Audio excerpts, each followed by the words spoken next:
అది ఈ ప్రపంచంలోకెల్లా అత్యంత అద్భుతమైన షిప్ అని, టెక్నాలజికల్గా మోస్ట్ అడ్వాన్స్డ్ షిప్ అని, అసలు ఎప్పటికీ మునిగిపోని షిప్ అని, ఇలాగా రకరకాలుగా చెప్పారు. బట్ వన్స్ అది మునిగిపోయిన తర్వాత దాని మీద సినిమా తీసి 1000 కోట్లు సంపాదించారు.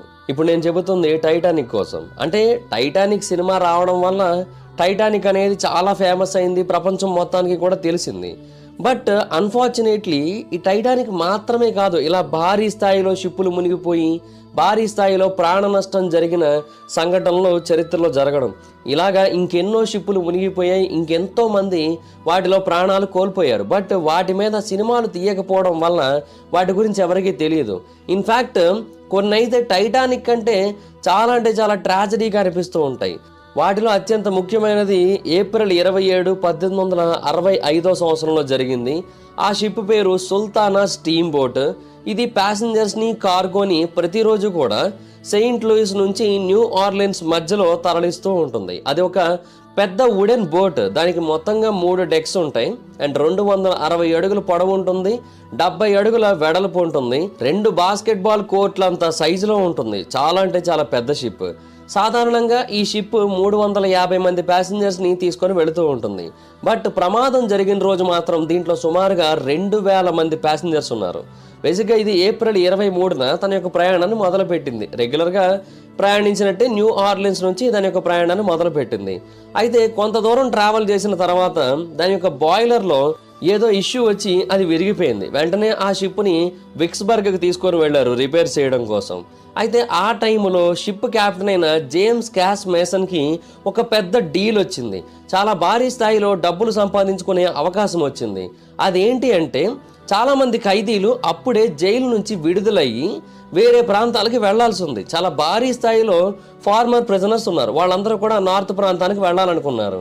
సో వాళ్ళందరినీ కూడా ఆ షిప్లోకి ఎక్కించుకోవడానికి కెప్టెన్ అంగీకరించాడు.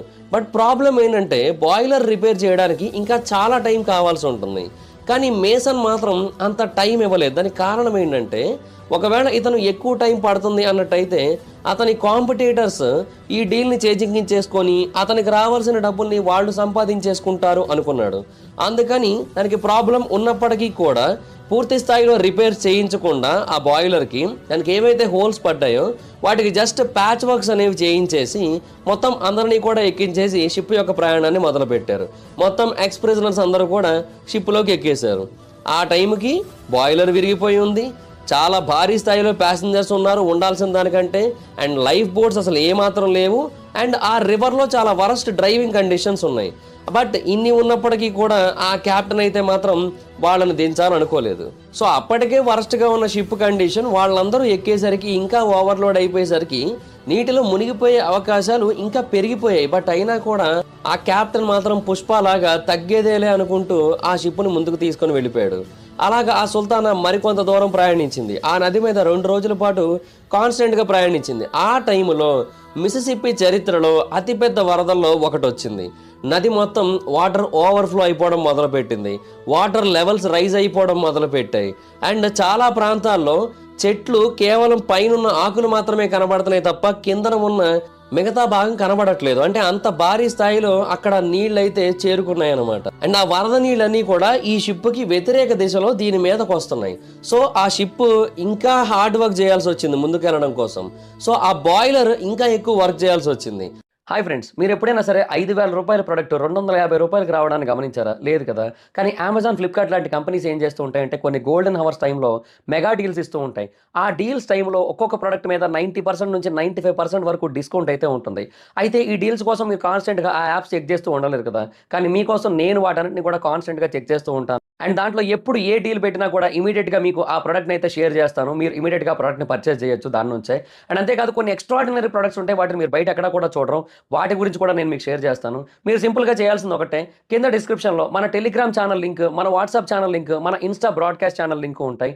వీటిలో మీరు ఏ యాప్ ఎక్కువగా వాడతారో ఆ యాప్కి సంబంధించిన లింక్ మీద క్లిక్ చేసి ఆ యాప్లో ఉన్న మన ఛానల్ని ఫాలో అవ్వండి. దాంట్లో రెగ్యులర్గా చాలా ప్రొడక్ట్స్ అయితే మీకు అప్డేట్ అవుతూ ఉంటాయి. అండ్ ఆ ప్రొడక్ట్స్లో మీకు ఏది నచ్చినట్టయితే దాన్ని మీరు కొనుగోలు చేయొచ్చు వెంటనే. సో డిస్క్రిప్షన్లో లింక్స్ ఉన్నాయి, వెంటనే ఫాలో అవ్వండి. అప్పటికే చాలా హెవీ వర్క్ చేస్తున్న ఆ బాయిలర్ ఇంకా దారుణమైన వర్క్ చేయడం మొదలుపెట్టింది. బట్ బ్రేక్ అవ్వలేదు.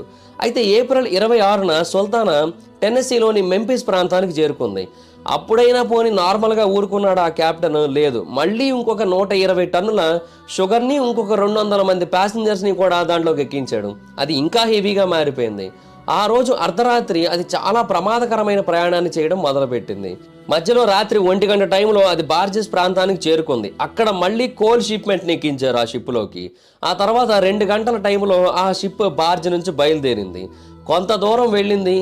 అప్పటికే విరిగిపోయి ఉన్న బాయిలర్ ఆ లోడ్ని తట్టుకోలేకపోయింది. ట్రై చేసింది. ఫైనల్గా పేలిపోయింది.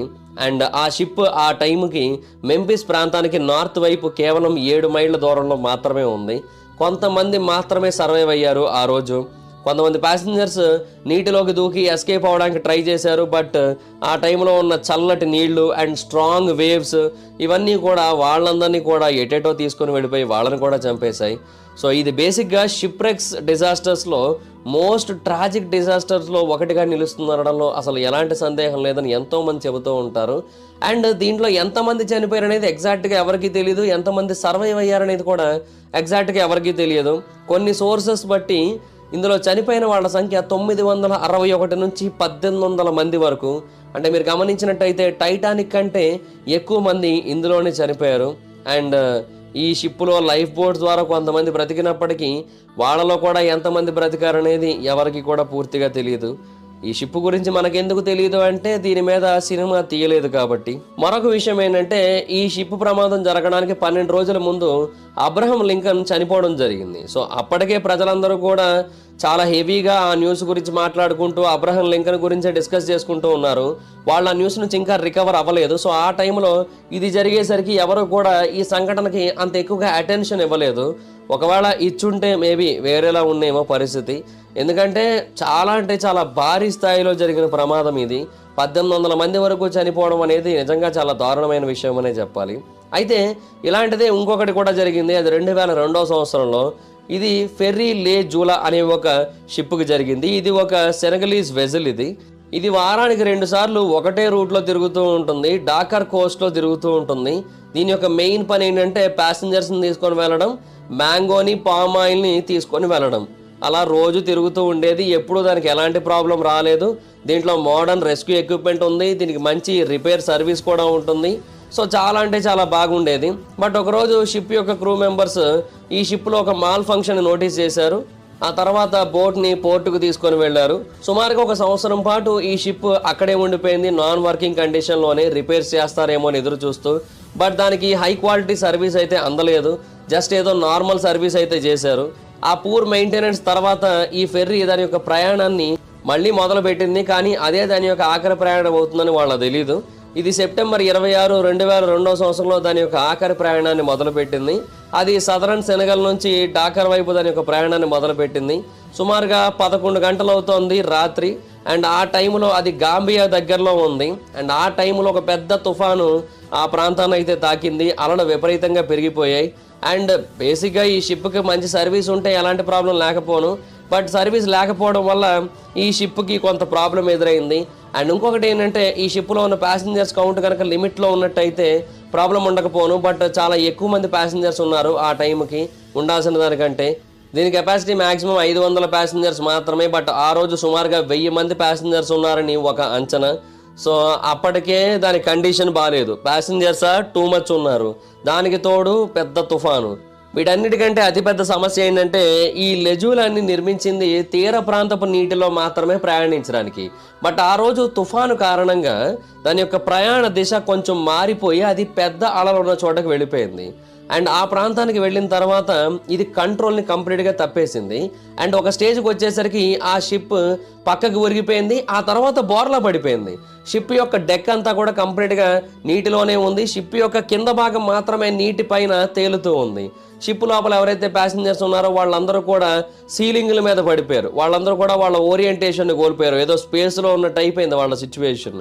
అండ్ ఎలాంటి హోల్స్ ఎలాంటి డ్యామేజ్ ఏం జరగలేదు షిప్ యొక్క హల్కి కానీ లేదంటే మిగతా పార్ట్స్కి కానీ. కానీ మిగతా ప్రాంతం అంతా కూడా నీటిలోనే ఉంది కదా. సో మెల్లిమెల్లిగా ఓపెన్ చేస్తున్న ప్రాంతాల నుంచి వాటర్ షిప్ లోపలికి వెళ్ళిపోవడం మొదలుపెట్టింది.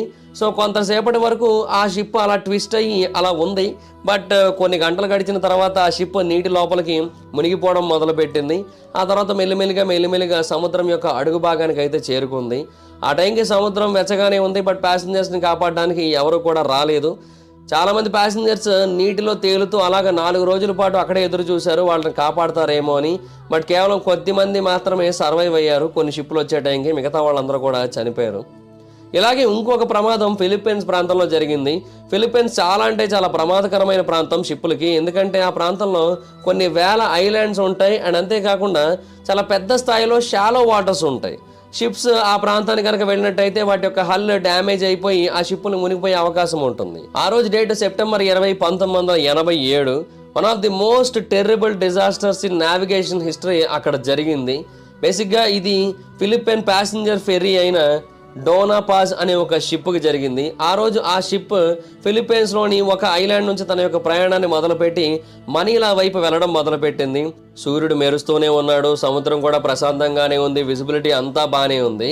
బట్ అయినా కూడా ఆ క్రూ మెంబర్స్ ఏమైపోయిందో వాళ్ళకి తెలియదు. ఒక పెద్ద ట్యాంకర్ వాళ్ళ ముందు వస్తోంది, దాన్ని చూసుకోలేదు వాళ్ళు. అది చాలా పెద్ద ట్యాంకర్, దాని పేరు వెక్టర్. అది వీళ్ళ వైపే వస్తోంది. ఈ 2 షిప్పులు దగ్గరకు వచ్చేంత వరకు కూడా ఒకరినొకరు చూసుకోలేదు. అఫ్కోర్స్ 2 షిప్పులు స్లోగానే వెళ్తున్నాయి కాబట్టి కొలిజన్ అంత స్ట్రాంగ్గా అయితే ఏం జరగలేదు. చాలా లో స్పీడ్లోనే గుద్దుకున్నాయి 2 కూడా. బట్ ఇక్కడ ప్రాబ్లం ఏంటంటే వెక్టార్లో కొన్ని వేల టన్నుల ఆయిల్ ఉంది. అండ్ ఎప్పుడైతే ఈ షిప్ దాన్ని గుద్దిందో ఆ కార్గో కొంత కిందకి పడిపోయింది. ఆ ఆయిల్ కంప్లీట్గా వెక్టార్ మీద పడిపోయింది, సముద్రం మీద పడిపోయింది, ఈ షిప్ మీద పడిపోయింది.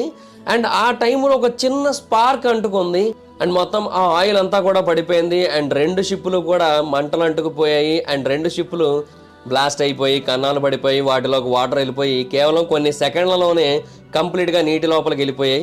కేవలం కొన్ని డజన్ల మంది పీపుల్ మాత్రమే సర్వైవ్ అయ్యారు, మిగతా వాళ్ళందరూ కూడా చనిపోయారు. అలాగే సెప్టెంబర్ 27, 1854న ప్యాసింజర్ షిప్ అయిన ఆర్క్టిక్ కూడా లివర్పూల్ నుంచి న్యూయార్క్ వైపు ప్రయాణం మొదలుపెట్టింది. అండ్ సడన్గా ఫాగ్ అనేది మొత్తం ఆ ప్రాంతాన్ని కవర్ చేసేసింది. విజిబిలిటీ అనేది చాలా ఘోరంగా తగ్గిపోయింది. సో ఆ టైంలో ఇంకొక బోటు కూడా వీళ్ళ వైపే వచ్చింది. అదేమో స్టీమర్ బోటు, దాని పేరు వెస్టా.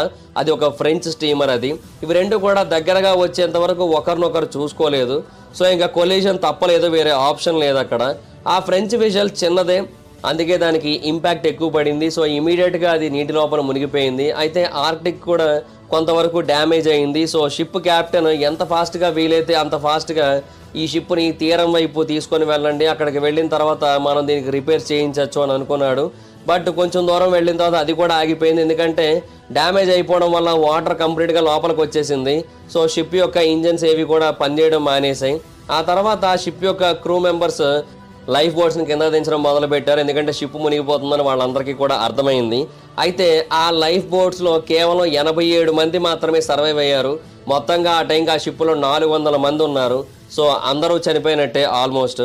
అయితే 87 మంది సర్వైవ్ అయితే అందులో 65 మంది క్రూ మెంబర్స్, 22 మంది మాత్రమే ప్యాసింజర్స్. అంటే క్రూ మెంబర్స్ వాళ్ళని కాపాడుకోవడానికి ప్రయారిటీ ఇచ్చారు, లోపల ఉన్న ప్యాసింజర్స్ని కాదు. అండ్ ఇంకొకటి ఏంటంటే ఆ మొత్తం 87 మంది కూడా మగవాళ్ళే, అందులో ఆడవాళ్ళు కానీ చిన్నపిల్లలు కానీ ఒక్కరు కూడా లేరు. అండ్ ఆ షిప్ క్యాప్టెన్ ఒక పెద్ద వుడెన్ రెకేజ్ మీదకి చేరి సర్వైవ్ అవ్వడానికి ట్రై చేశాడు. అఫ్ కోర్స్ అలాగా సర్వైవ్ అయిపోయాడు కూడా. అయితే ఆ మరుసటి రోజు న్యూస్ పేపర్స్లో మొత్తం అందరూ కూడా వాళ్ళని విపరీతంగా తప్పు పెట్టారు, చాలా దారుణంగా తిట్టారు. నావిగేషన్ హిస్టరీలోనే ఇదొక షేమ్ఫుల్ ట్రాజడీ అన్నారు.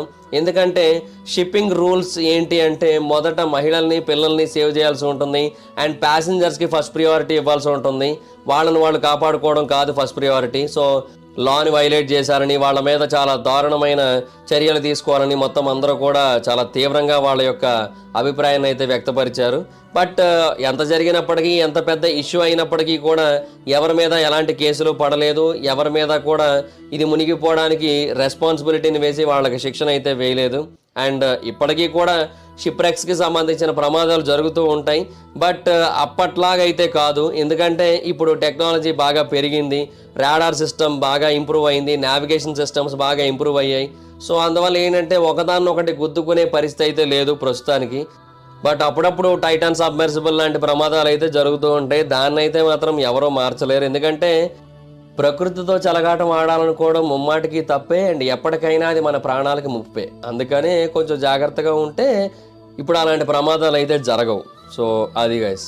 సో దాట్స్ గైస్, చూసారు కదా, ఇవి టైటానిక్ లాగా లేదంటే టైటానిక్ కంటే పెద్దగా జరిగిన షిప్రెక్స్ ప్రమాదాలు. వీటిలో మీకు ఏది చాలా బాధాకరంగా అనిపించిందో కింద కామెంట్ సెక్షన్లో తెలియజేయండి. So that's it guys, this is the video కనుక మీకు నచ్చినట్టయితే లైక్ చేయండి, వీడియో షేర్ చేయండి. ఇప్పుడో కారణం మన ఛానల్ సబ్స్క్రైబ్ చేసుకోకపోతే ఇప్పుడే సబ్స్క్రైబ్ చేసుకోండి. పక్కన బెల్ ఐకాన్ ఆన్లో పెట్టుకోండి. నా ఫర్దర్ వీడియోస్ మిస్ అవ్వకుండా చూడొచ్చు. చాలా మంది చూస్తున్నారు కానీ సబ్స్క్రైబ్ చేసుకోవట్లా. So please try to subscribe, click the bell icon also. నా ఇన్స్టాగ్రామ్ ఐడి జబర్దస్త్ మైదర్, ఎక్కడ వచ్చి ఫాలో అవ్వచ్చు. Thank you so much guys. Bye. మీడియో next video. Bye. Hi friends, మీరు ఎప్పుడైనా సరే 5,000 రూపాయల ప్రోడక్ట్ 250 రూపాయలకి రావడానికి గమనించారా? లేదు కదా. కానీ అమెజాన్, ఫ్లిప్కార్ట్ లాంటి కంపెనీస్ ఏం చేస్తూ ఉంటాయంటే కొన్ని గోల్డెన్ హవర్స్ టైంలో మెగా డీల్స్ ఇస్తూ ఉంటాయి. ఆ డీల్స్ టైంలో ఒక్కొక్క ప్రోడక్ట్ మీద 90% నుంచి 95% వరకు డిస్కౌంట్ అయితే ఉంటుంది. అయితే ఈ డీల్స్ కోసం మీరు కాన్స్టెంట్గా ఆ యాప్స్ చెక్ చేస్తూ ఉండలేరు కదా. కానీ మీకోసం నేను వాటన్నిటిని కూడా కాన్స్టెంట్గా చెక్ చేస్తూ ఉంటాను. అండ్ దాంట్లో ఎప్పుడు ఏ డీల్ పెట్టినా కూడా ఇమీడియట్గా మీకు ఆ ప్రోడక్ట్ని అయితే షేర్ చేస్తాను. మీరు ఇమీడియట్గా ఆ ప్రోడక్ట్ని పర్చేస్ చేయొచ్చు దాని నుంచే. అండ్ అంతేకాదు కొన్ని ఎక్స్ట్రాడినరీ ప్రొడక్ట్స్ ఉంటాయి, వాటిని మీరు బయట ఎక్కడ కూడా చూడరు. వాటి గురించి కూడా నేను మీకు షేర్ చేస్తాను. మీరు సింపుల్గా చేయాల్సింది ఒకటే, కింద డిస్క్రిప్షన్లో మన టెలిగ్రామ్ ఛానల్ లింక్, మన వాట్సాప్ ఛానల్ లింక్, మన ఇన్స్టా బ్రాడ్కాస్ట్ ఛానల్ లింక్ ఉంటాయి. వీటిలో మీరు ఏ యాప్ ఎక్కువగా వాడతారో ఆ యాప్కి సంబంధించిన లింక్ మీద క్లిక్ చేసి ఆ యాప్లో ఉన్న మన ఛానల్ని ఫాలో అవ్వండి. దాంట్లో రెగ్యులర్గా చాలా ప్రొడక్ట్స్ అయితే మీకు అప్డేట్ అవుతూ ఉంటాయి. అండ్ ఆ ప్రొడక్ట్స్లో మీకు ఏది నచ్చినట్టయితే దాన్ని మీరు కొనుగోలు చేయొచ్చు వెంటనే. సో డిస్క్రిప్షన్లో లింక్స్ ఉన్నాయి, వెంటనే ఫాలో అవ్వండి.